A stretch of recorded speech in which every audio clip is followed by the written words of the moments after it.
주님의 은총과 평화가 우리 가운데 가득하기를 빕니다. 8월 마지막 주일입니다. 유난히 무더웠던 올 여름도 곧 가을에게 그 자리를 내어주고 물러갈 것입니다. 허락된 시간만 잠시 머물다 저물어가는 자연의 이치 속에서 곧 소슬바람이 불어오고 여름내 피었던 꽃들은 깃털 같은 씨앗을 품고 더 넓은 세상을 향한 비행을 서두를 것입니다. 가을 햇살과 함께 우리네 삶도 어여쁜 열매로 가을을 맺어가기를 소망합니다. 성부와 성자와 성령의 이름으로 말씀드립니다. 2주 전 복음에서 우리는 베드로가 무리를 걷는 이야기를 읽었습니다. 기억하십니까? 무리를 밟고 걸어가던 베드로는 거센 바람을 보자 그만 무서운 생각이 들어 물에 빠졌습니다. 예수님은 손을 내밀어 그를 붙잡으시고 왜 의심을 품었느냐, 그렇게도 믿음이 약하냐 말씀합니다. 이 이야기는 의심에 대해 말할 때 지금도 자주 인용되고 있습니다. 그런데 아이러니하게도 오늘 복음에서 베드로는 제자들 가운데 가장 빛나고 있습니다. 어느 날 예수님은 갈릴리아에서 예루살렘으로 가시는 길에 뜬금없이 제자들에게 사람들이 나를 누구라고 하더냐 물으셨습니다. 우리도 가끔 아내나 남편이 나 어때 하고 갑자기 물어올 때가 있습니다. 배우자의 이런 질문은 가장 치명적입니다. 대개 이런 경우 비평이 아니라 칭찬을 기대합니다. 그것을 알고 있는 우리는 솔직하게 대답하지 않습니다. 만약 여러분의 배우자가 교회 갈 채비를 마치고 오늘 나 어때? 라고 묻는다면 내키지 않더라도 무조건 좋은 이야기를 해 주셔야 합니다. 그렇지 않으면 혼자 교회에 오게 되는 불상사가 일어날지 모릅니다. 오늘 제자들도 나 어때라고 묻는 예수님께 경쟁하듯 좋은 말이란 말은 모두 끌어다 대고 있습니다. 어떤 사람은 세례자 요한이라고 하고 어떤 사람은 엘리야라고 하고 또는 예레미야나 예언자 가운데 한 분이라고 하는 사람들도 있습니다. 하나같이 이스라엘에 존경받는 인물들입니다. 이처럼 3인칭을 사용하여 말하는 것은 쉬운 일입니다. 논란이나 위험이 따르지 않기 때문입니다. 그런데 흥미로운 것은 예수님은 제자들의 대답에 긍정도 부정도 하지 않습니다. 원하신 대답이 아닐 뿐더러 다른 사람들의 생각은 관심이 없는 듯합니다. 물론 하나님을 알기 위해 다른 사람에게서 듣거나 신학자들의 다양한 견해를 탐색하는 것은 좋은 방법입니다. 하지만 옛날처럼 부모님의 말만 듣고 중매장이의 평판만 듣고 결혼할 수는 없는 노릇입니다. 오래 사귀어보고 사랑의 고백도 들어야 합니다. 신앙도 그렇습니다. 결국 예수가 누구인가 하는 질문은 개인적인 것이 되어야 합니다. 예수님은 질문을 바꾸어서 제자들에게 다시 물었습니다. 그러면 너희는 나를 누구라고 생각하느냐? 예수님은 다른 사람들의 생각과 해석은 잊어버리라고 말씀하시는 것만 같습니다. 다른 사람들의 생각이나 말이 아니라 나와 함께 지내온 시간들, 우리가 걸어온 길, 우리가 함께 나눈 빵과 잔, 그리고 우리가 흘린 눈물과 웃음을 기억할 때 너희에게 나는 누구냐고 묻고 있는 것입니다. 부르심을 받고 줄곧 예수님을 따라다녔지만 정작 예수님이 나에게 무슨 의미인지 진지하게 생각해 보지 않았던 제자들은 얼굴이 붉어지고 손은 땀에 젖었고 입술이 마르기 시작합니다.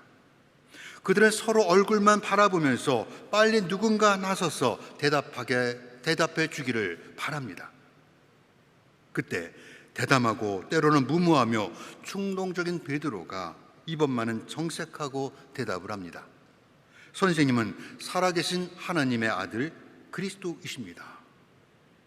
그의 위대한 이 고백은 2000년이 지난 지금도 믿음의 본보기를 말할 때 어김없이 호출되고 있습니다. 성서 전체에서 베드로가 가장 빛나는 순간입니다. 예수님은 베드로를 칭찬하시며 너는 베드로다. 이 반석 위에 내 교회를 세울 것인데 죽음의 힘도 감히 그것을 누르지 못할 것이다 말씀합니다. 교회는 이 짧은 구절을 두고 교파적 이해관계에 따라 수세기 동안 논쟁을 벌여왔습니다. 사도적 계승을 중요시하는 로마 가톨릭 교회는 반석이 베드로를 의미한다고 해석했고, 교황 수의권을 부정하는 종교개혁 이후의 교회들은 주님은 그리스도이시라는 베드로의 고백 위에 교회가 세워졌다고 말합니다.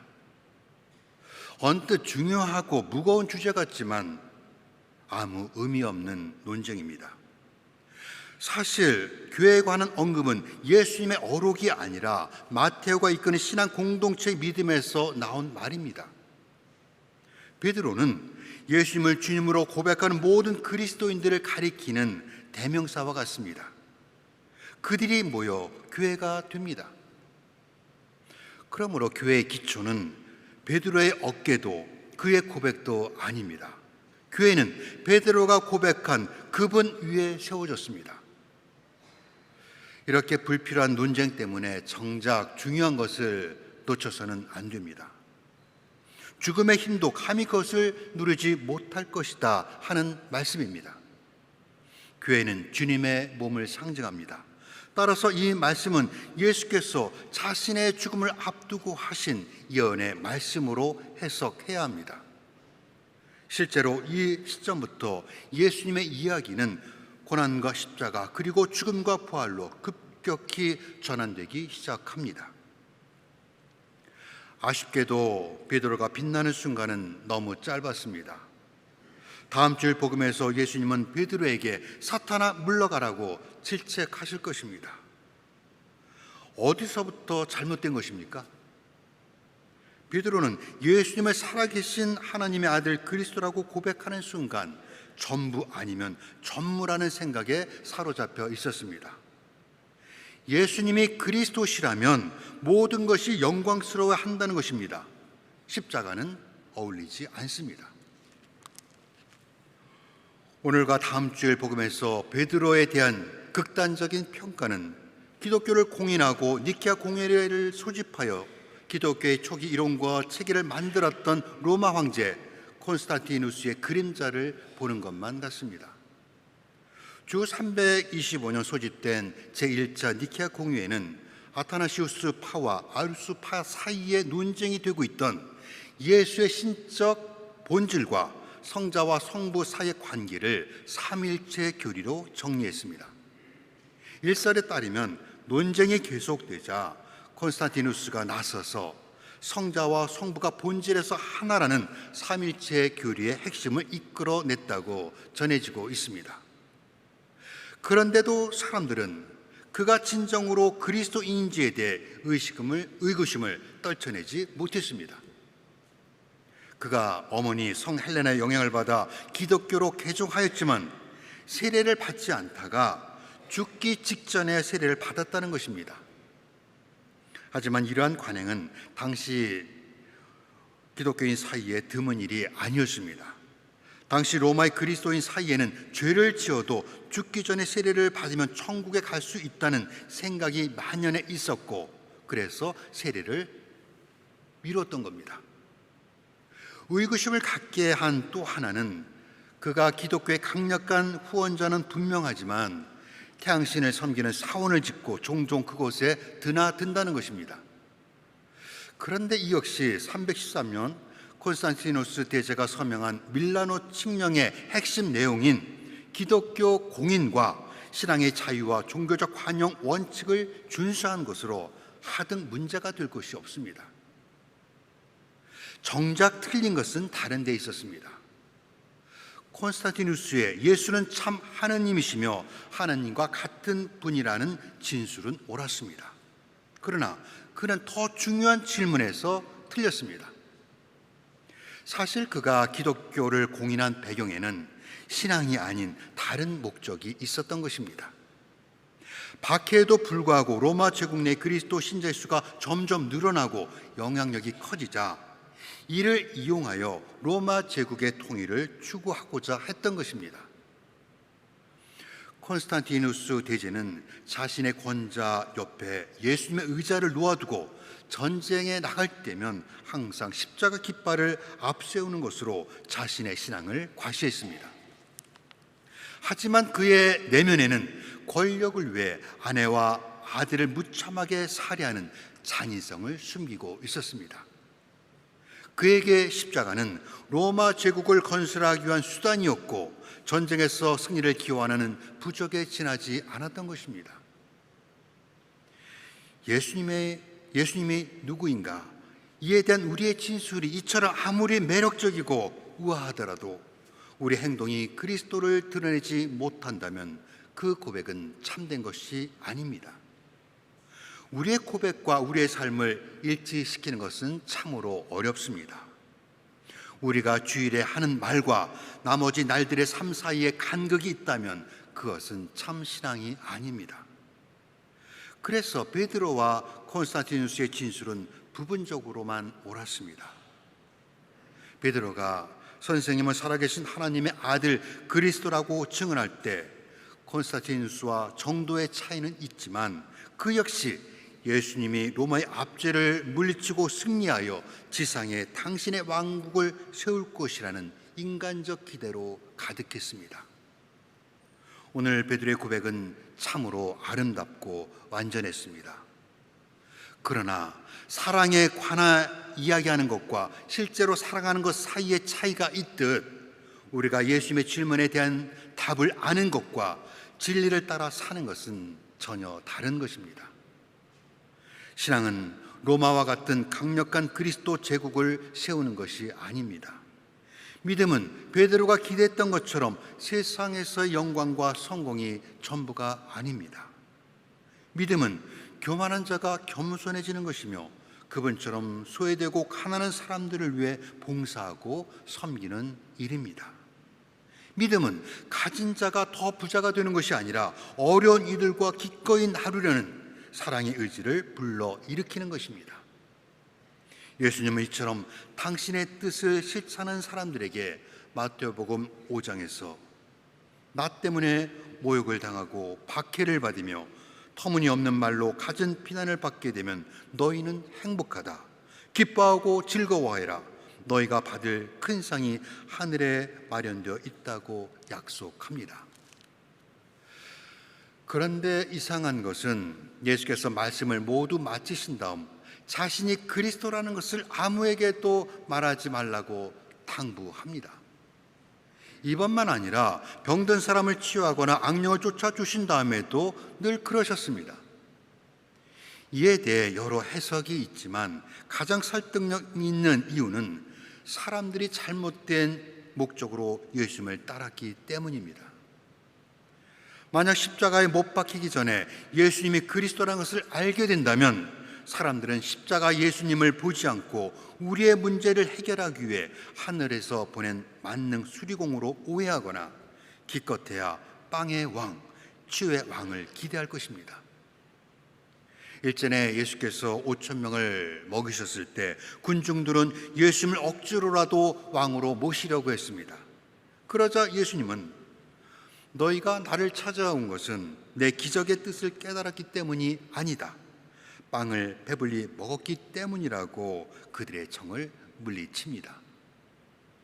예수님은 우리가 그분과 함께 죽고 일어날 준비가 될 때까지 자신을 드러내지 않을 것입니다. 베드로 곧 반석 위에 교회를 세우겠다는 예수님의 약속은 그렇게 어둠의 시간을 지나 오순절 성령이 오시며 실현되었습니다. 베드로는 그때부터 일생을 자신이 고백한 삶을 살아냅니다. 그래서 베드로의 고백이 위대한 것입니다. 예수님은 교회를 세우겠다는 약속과 함께 내가 무엇이든 땅에서 매면 하늘에도 매어 있을 것이며 땅에서 풀면 하늘에도 풀려 있을 것이라고 묻고 푸는 권능을 가진 하늘나라의 열쇠를 주겠다는 약속을 우리에게 더하셨습니다. 이 말씀은 누구의 죄든지 너희가 용서해 주면 그들의 죄는 용서받을 것이고 용서해 주지 않으면 용서받지 못한 채 남아 있을 것이라는 요한복음 20장 23절과 연결되어 있습니다. 유대의 종교 엘리트인 바리사이파와 율법학자들은 율법이라는 이름의 열쇠로 하늘나라를 잠가 버렸습니다. 예수님은 그 열쇠를 그들에게서 거두어 베드로에게 또 우리에게 주셨습니다. 그 열쇠는 잠그라고 준 것이 아니라 풀라고 주신 것입니다. 하늘의 문은 용서라는 열쇠로 열립니다. 그래서 용서는 하나님이 우리에게 주신 가장 큰 선물이며 동시에 우리가 7번씩 70번 실천해야 하는 가장 무거운 사명이기도 합니다. 용서는 사랑과 자비와 함께 하나님의 성품입니다. 십자가는 그것을 우리에게 일깨워 줍니다. 오늘 복음이 보여주듯 제자가 되는 것은 베드로처럼 한 번의 고백으로 완성되는 것이 아닙니다. 평생에 걸친 과정입니다. 베드로처럼 자꾸 빗나가기만 하던 예수님이 누구인가에 대한 우리의 대답은 믿음이 자라면서 조금씩 관역의 중심을 향하게 될 것입니다. 그렇게 해서 예수님을 살아계신 하나님의 아들 그리스도라고 우리의 입술로 고백하고 삶에서 사랑과 자비 용서를 실천하는 여러분이 바로 베드로요 반석이며 교회입니다. 성부와 성자와 성령의 이름으로 말씀드렸습니다.